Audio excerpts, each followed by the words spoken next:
Again, welcome back to the online classes of Eklavya Academy Senior Secondary School. Students, today's our topic is second chapter संघे शक्ति. विद्यार्थियों अद्यमं प्रकरणं संघे शक्ति. संगठन में ही शक्ति है.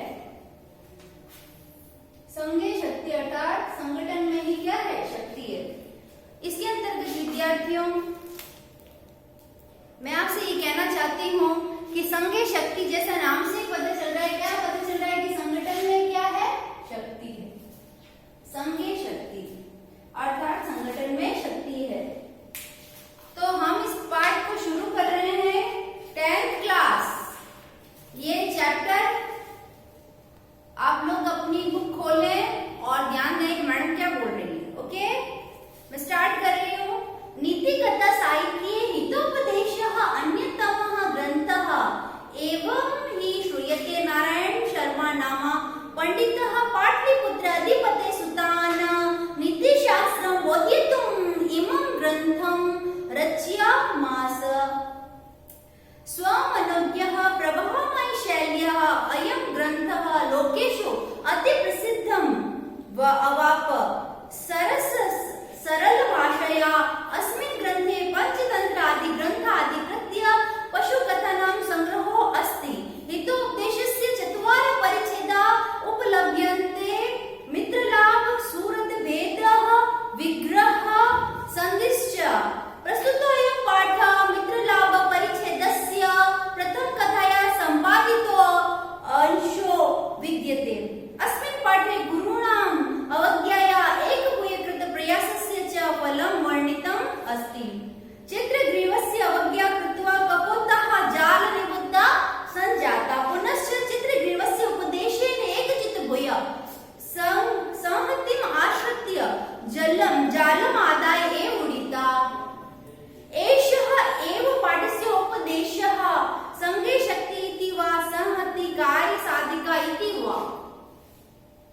अब इस पैराग्राफ जो भूमिका है उसको मैंने एक साथ इसलिए पढ़ा था कि आप लोग एक बार रूटीन में आ जाए कि मैम क्या बोल रही है, आप लोगों का ध्यान आकर्षित हो कि इस पैराग्राफ में कुछ चीजें हैं. अब देखो स्टूडेंट्स, ये जो संघे शक्ति चैप्टर है ये नीति कथा से युक्त है, यानी कि इसमें नैतिकता की शिक्षा है. नैतिकता का मतलब ये होता है ऐसी चीजें, ऐसी बातें जो कि अपने आप में बहुत महत्व रखती, जो कि बहुत ही स्ट्रॉन्ग होती, यानी नैतिकता.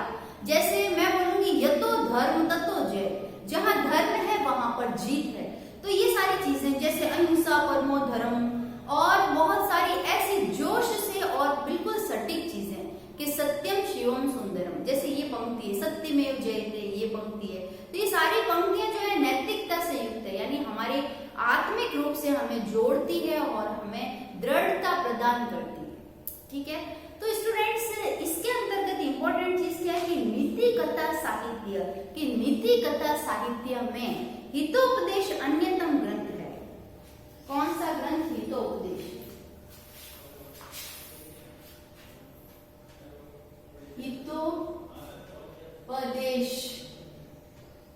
हितोपदेश एक ग्रंथ है बच्चों, जिसके रचनाकार है नारायण शर्मा.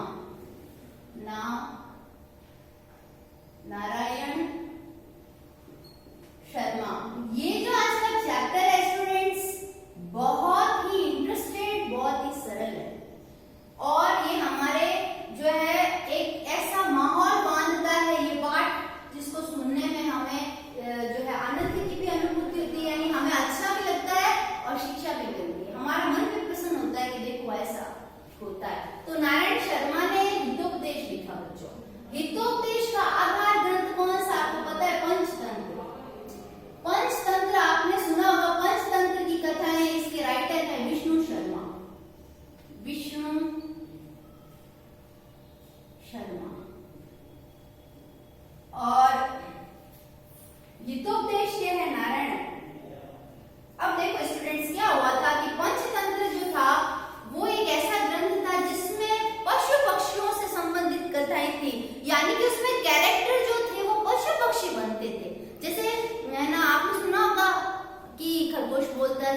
खरगोश ने ऐसे बोला, फिर शेर ऐसे बोला, लोमड़ी ऐसे बोली, हाथी ऐसे बोला। हम सुनते हैं हाँ वास्तव में क्या वे सब हमारी तरह बोलते हैं क्या? नहीं, ये एक कवि की कल्पना है जिसके अंतर्गत उसने बताया है कि देखिए पशु पक्षी जो है वो बात कर रहे हैं हमारी तरह। पशु पक्षी इतने धूर्त हो सकते हैं, जब पशु पक्षी इतने चतुर हो सकते हैं तो मनुष्य क्यों नहीं हो सकता? तो पंचतंत्र की कथाओं में पशु पक्षी ही कैरेक्टर को निभाते हैं, यानी अपने जो है नाटक को, कैरेक्टर को, चरित्र को पशु पक्षी निभाते हैं, मनुष्यों की तरह बात करते हैं। इससे क्या होता है कि कहानियां बच्चों हमें अधिक समय तक याद रहती है। आपको पता है कहानियां में हम बड़े हो जाते हैं, बचपन की स्टोरियां हमको बड़े होने तक याद रहती है, क्योंकि वो क्या होती है कि वो ज्यादा समय तक टिकती है, हमारे हृदय से जुड़ जाती है। तो इसी तरह से पंचतंत्र में जो है पशु पक्षियों की कथाएं लिखी थी विष्णु शर्मा ने। परंतु इस पंचतंत्र की जो लैंग्वेज थी, भाषा थी, बहुत टफ थी, तो इसको सरल भाषा में लिखा गया। पंचतंत्र को सरल भाषा में लिखा हितोपदेश। किसने? नारायण शर्मा ने। तो ये जो आपका है ना, ये चैप्टर संज्ञक शक्ति, ये हितोपदेश में से लिया गया है। किसमें से?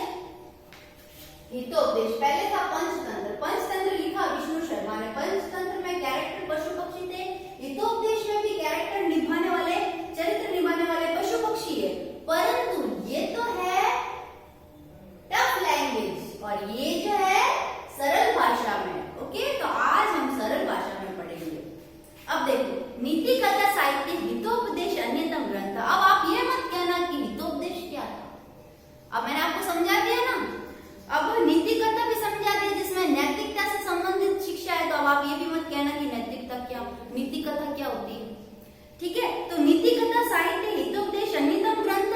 नीति कथा साहित्य में हितोपदेश अन्यतम ग्रंथ है, यानी बहुत ही महत्वपूर्ण ग्रंथ है।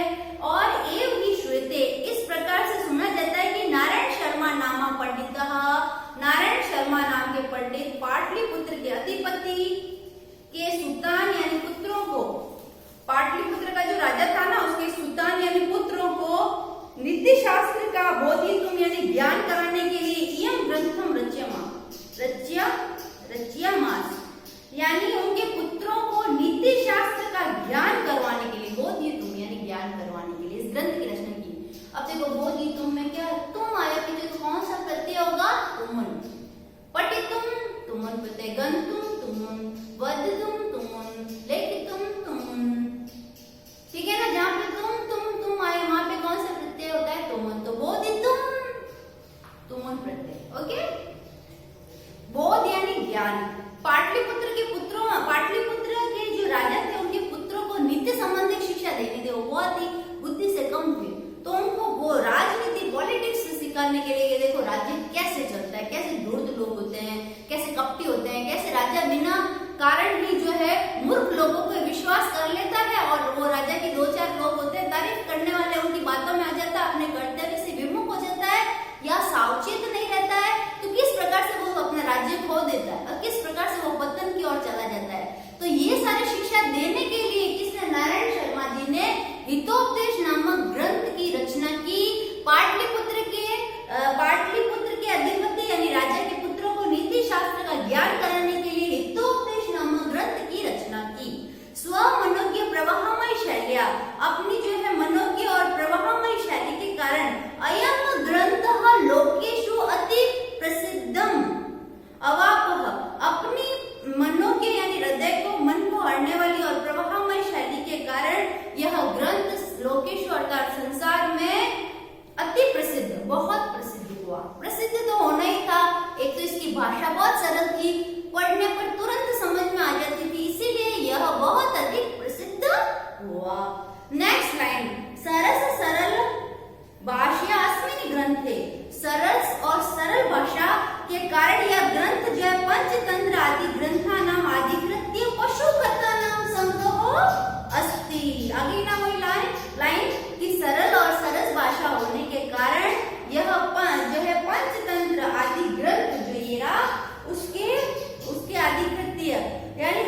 गोलाकार होता है, इस प्रकार से।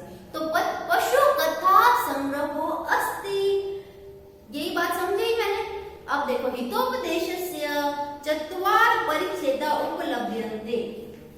10th क्लास आप लोगों को परीक्षा में हमेशा टेक्निक क्वेश्चन पूछेंगे, ऐसे क्वेश्चन पूछेंगे जहां पर आप अटक जाओगे।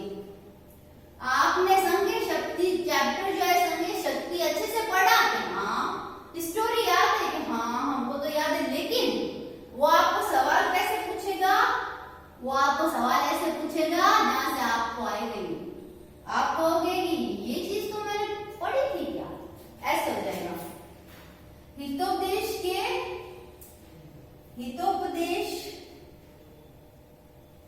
के 4 परिच्छेद परीक्षा में पूछेंगे, 100% पूछेंगे 10th क्लास, 100%। सबसे पहले मित्र लाभ, मैं लिख रही हूं। सेकंड, ये जो है ना काम अभी जो हो रहा है बोर्ड पे 10th क्लास कॉपी में होना चाहिए आपकी, ध्यान रखना। ये काम मुझे कॉपी में चाहिए वापस, इसलिए ये अभी तो आप भले ही समझ रहे हैं, लेकिन मुझे ये कॉपी में चाहिए।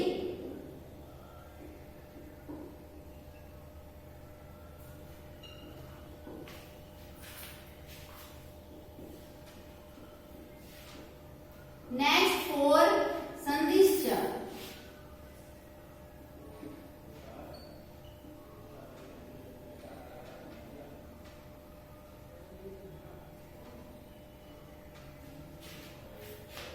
अब देखिए हितोपदेश के 4 परिच्छेद है। मित्र लाभ, मित्र बनाने के क्या लाभ है, आप मित्र क्यों बनाते हैं, ठीक है। नेक्स्ट है सूरत भेद। सूरत यानी जो हृदय के करीब हो, सूरत मित्र को कहते हैं। तो सूरत भेद यानी अपना भेद जो होता है ना विद्यार्थियों, वो एक कोई खास मित्र होता है, उसी को बताना चाहिए। ऐसा नहीं है कि आपने हृदय की बात किसी को भी कह दी, लोग रो रो के सुनेंगे और हंस हंस के कहेंगे, है ना। आपसे तो रो रो के सुनेंगे अरे ऐसा हुआ और फिर हंस हंस के कहेंगे अरे ठीक हुई इसमें। तो इसलिए हमेशा सूरत भेद यानी अपना भेद हर किसी को नहीं बताना चाहिए। जो खास वास्तव में सच्चा मित्र आपके पर का हो, मारवाड़ी में तो पता नहीं उड़ोगे जो, है ना, जो आपके विशेष रूप से पर का हो उसको अपने हृदय का भेद बताओ, अपनी खास बात। विग्रह, ऐसी कौन सी परिस्थितियां होती है जब हमें विग्रह कर लेना चाहिए, जब हम देख लेते हैं कि जिस व्यक्ति के साथ हम रह रहे हैं, जिसकी संगत कर रहे हैं वो बिल्कुल सही नहीं है, तो हमें उस समय तुरंत ही उससे विग्रह कर लेना चाहिए, यानी हट जाना चाहिए, दोस्ती तोड़ देनी चाहिए, उसे रखना नहीं चाहिए। तो विग्रह किस परिस्थिति में करना चाहिए। नेक्स्ट है संधिश्च। ऐसी कौन सी परिस्थिति पैदा हो जाती है हमें संधि कर लेनी चाहिए, उस समय हमें अड़ना नहीं चाहिए। जैसे कई बार होता है कि हमारा पक्ष कमजोर होता है, सामने वाले का बड़ा स्ट्रांग होता है और हम जो है हार रहे हैं, फिर भी अड़े नहीं मैं तो मरूंगा ही मरूंगा भले ही। इससे अच्छा तो आप उसे संधि कर लो, उससे मित्रता कर लो, और फिर जब आपके दिन वापस आए, वापस आपके पास बल आए, तो वापस उससे भिड़ जाओ, कौन मना करता है। लेकिन एक समय तो आपको संधि कर लेनी चाहिए, यानी अपनी पराजय स्वीकार करके मित्रता का हाथ बढ़ा देना चाहिए। हो सकता है कि भविष्य में ये आपके लिए सकारात्मक हो। तो इसको क्या कहते हैं, संधिश्च। तो आपको मैंने ये सब कुछ समझाया। अब देखो स्टूडेंट्स, आपका जो ये चैप्टर है ना संज्ञा शक्ति, ये इसमें से लिया गया है, इसमें से 4 परिच्छेद है, उसमें से संज्ञा शक्ति लिया गया है, इसमें से लिया गया है। अब स्टूडेंट्स आपको परीक्षा में 10th क्लास क्या पूछेंगे कि ये जो है संज्ञा शक्ति जो है किसमें से रचना है, तो नारायण पंडित इनके राइटर है। इसका आधार ग्रंथ कौन सा है, पंचतंत्र, उसके राइटर कौन है, विष्णु शर्मा। हितोपदेश के कितने परिच्छेद है, 4, नाम बोलिए ये चारों। उसमें से भी संज्ञा शक्ति चैप्टर किस परिच्छेद में से लिया गया है, कि विप्र लाभ से लिया गया है। तो हमारा टॉपिक क्या हुआ, क्लियर हो गया। प्रस्तुत अयं पाठः मित्र लाभ परिच्छेदस्य प्रथम कथाया संपादितो अंशो विद्यते। यह पाठ जो है संज्ञा शक्ति व मित्र लाभ परिच्छेद की प्रथम कथा से संपादित अंश है। अस्मिन् पाठे गुरुणाम अवज्ञाया, अवज्ञा करना है उसकी अवहेलना करना। कोई गुरु होता है, अगर आपको वो कोई आज्ञा दे और आप उसकी आज्ञा का उल्लंघन करते हैं, यानी उसकी अवज्ञा कर देते हैं। आज्ञा का विलोम शब्द क्या, अवज्ञा। आपने उसकी अवज्ञा कर दी, गुरु की अवज्ञा कर दी, तो आपको ये बात फिक्स है। देखो इस पाठ में बताया है अस्मिन् पाठे गुरुणाम अवज्ञाया, गुरु की आज्ञा का उल्लंघन करने पर, और दूसरा एकीभूतकृत प्रयासस्य, और एकजुट होकर वापस प्रयास करने पर जब फलम पंडित, क्या क्या फल प्राप्त होता है। दो चीजों का, एक तो पहली बात गुरु की अवज्ञा कर दी यानी गुरु की आज्ञा का उल्लंघन कर दिया, दूसरा जो है एकजुट होकर यानी एकता को दर्शाने पर उसका भी उन्हें फल मिला। दो चीजों को फल मिला इस पाठ में। चित्रग्रीवस्य अवज्ञायां कृत्वा कपोतः जालबद्धा संजाता। चित्रग्रीव नाम का उनका राजा था, कपोत यानी कबूतर, कबूतरों का राजा था चित्रग्रीव, ठीक है, कबूतरों का राजा था चित्रग्रीव। उनकी अवज्ञा करके यानी उनकी आज्ञा का उल्लंघन करने पर जालबद्धा संजाता, वे सभी कबूतर जाल में बंद गए। गुरु अपना जो गुरु है, जो उनका जो है राजा है, उसकी आज्ञा नहीं मानी। पुनश्च, और वापस चित्रग्रीव से उपदेश एक चित्त हुई, वापस चित्रग्रीव की ही उपदेश को माना, पहले नहीं माना फिर वापस कहा अब तो फंस गया, मानना ही पड़ेगा, तो उनका उपदेश मानकर एक चित्त हुई, एकजुट होकर सहमति आश्रित, सहमति यानी संगठन का आश्रय लेकर जालम आदाय, जाल को लेकर उड़ी था, जाल को लेकर ही उड़ गए, ठीक है, ऐसी ये स्टोरी है, ठीक है। पहले तो जाल में बंद गए, मानी नहीं, क्या कहना नहीं माना, आज्ञा नहीं मानी, फिर क्या वो बंद गए, जब माफी मांगी, फिर गुरुजी से कहा आप क्या करें, तो उन्होंने कहा तुम ऐसा करो जाल को लेकर ही उड़ जाओ। तो एषः पाठ से उपदेश, इस पाठ में ऐसा ये उपदेश है, संगे शक्ति इति वा सहमति कार्य साधिका वा इति वा, संगठन में शक्ति अथवा सहमति यानी संगठित होने पर कार्य साधिका यानी कार्य सिद्ध हो जाते हैं, कार्य साधिका कार्य सिद्ध हो जाते हैं। अब स्टूडेंट्स इसमें कुछ ग्रामर के टॉपिक आए हैं, उसको हम देखते हैं। सबसे पहले यहाँ पे कृत्वा आया, कृत्वा यानी क्या होता है, करके, करके तो होता है, लेकिन इसमें ग्रामर कौन सी है, क्री प्लस तत्वा। जहां पर कि त्वा दिखे ना स्टूडेंट्स, तो वहां पे तत्वा प्रत्यय होता है, गम प्लस तत्वा धत्वा, लिखित्वा, हसित्वा, वदित्वा, त्वा त्वा त्वा यानी कत्वा। समझ में आ रहा है, कृत्वा, क्री प्लस कृत्वा कृत्वा, श्रु प्लस कत्वा श्रुत्वा, दृश प्लस कत्वा दृष्टवा। समझ में आ रहा है आपको। अब देखिए स्टूडेंट्स नेक्स्ट, अब देखिए आदाय, आदाय है, आदाय शब्द आया, आदाय आया, आदाय, आदाय यानी क्या होता है बच्चों, लेकर, परंतु इसको मैंने तोड़ा, आ धन दा धन, पीछे जहां पे यह आता है ना स्टूडेंट्स, वहां पे कौन सा प्रत्यय होता है बच्चों, यह प्रत्यय, कौन सा प्रत्यय होता है, यह प्रत्यय, और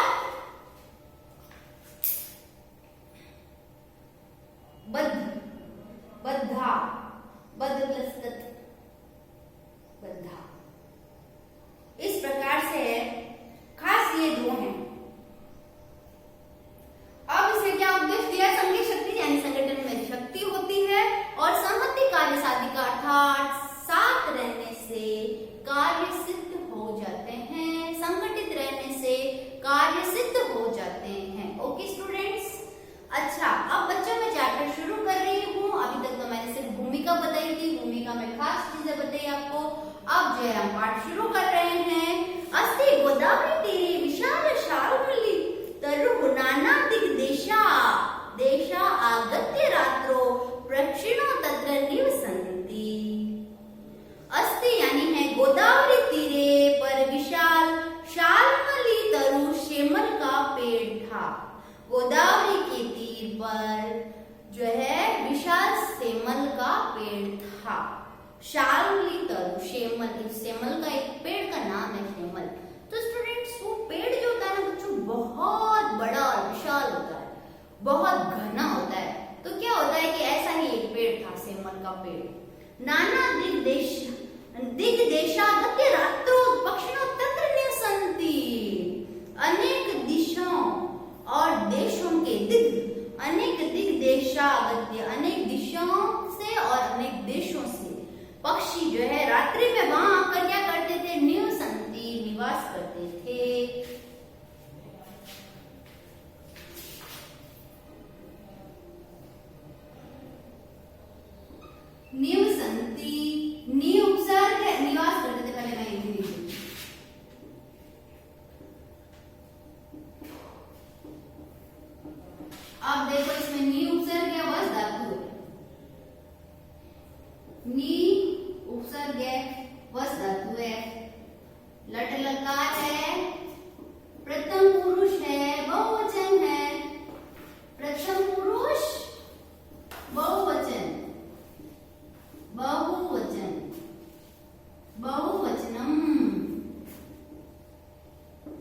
निवसति निवसता निवसंति निवससि निवसता निवसता निवसामि निवसाव निवसाम।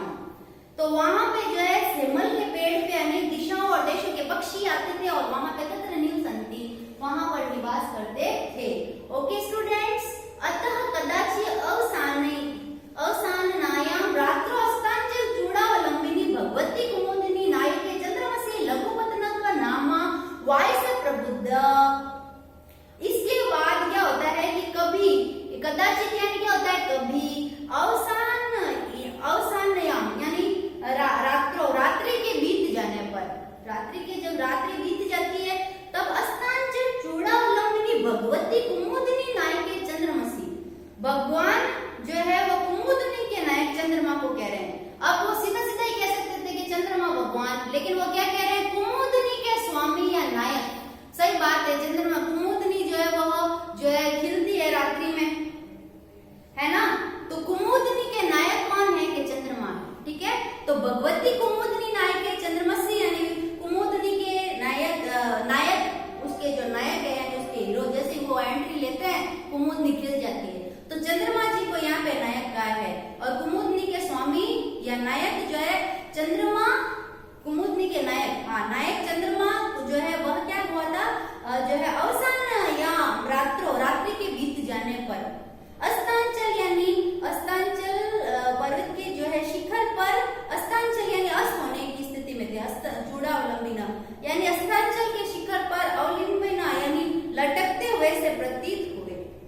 यानी कि अब सूर्य उदय होने वाला है और चंद्रमा जो है वो जाने वाला है, ऐसा माहौल था कि चंद्रमा कुमुदिनी के स्वामी चंद्रमा जो कि रात्रि के बीत जाने पर अस्तांचल के शिखर पर लटकते हुए से प्रतीत हुए, यानी कि सवेरा हो रहा है, चंद्रमा को हम बाय बोल रहे हैं, चंद्रमा जा रहा है, अस्त हो रहा है, ठीक है।